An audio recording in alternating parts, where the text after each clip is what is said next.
Hello, I'm Youngnam Kim, an internal medicine specialist at the Jaisohn Medical Center. Today, I'd like to talk about the treatment of diabetes. There are three methods for treating diabetes. First, dietary therapy, also known as medical nutritional therapy.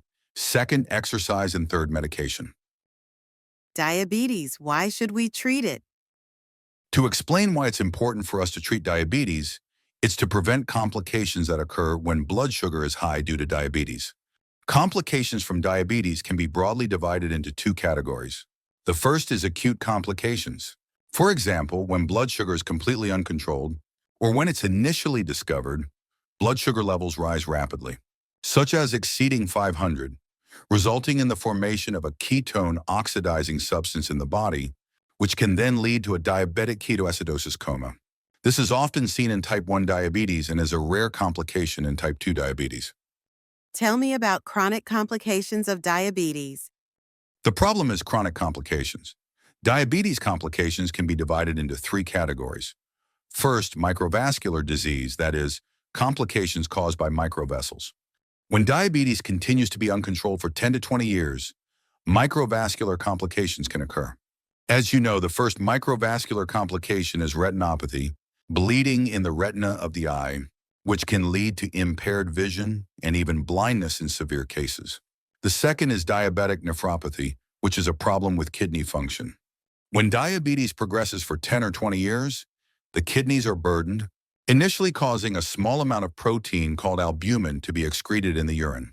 Therefore, diabetes patients should always have their urine tested for microalbumin, a test that measures the amount of albumin at least once a year.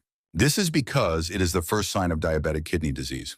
In the United States, one of the leading causes of kidney failure requiring dialysis is kidney dysfunction due to diabetes. And third, there's neuropathy. What is diabetic neuropathy? At first, the arms and legs feel numb, and as time passes, the nerves become dull and the sensation is reduced. Because there's no sensation in the soles of your feet, when you get a minor cut, you don't feel it and the inflammation worsens, potentially leading to a very serious condition such as an amputation of a toe. These are microvascular complications. In addition, there are macrovascular complications.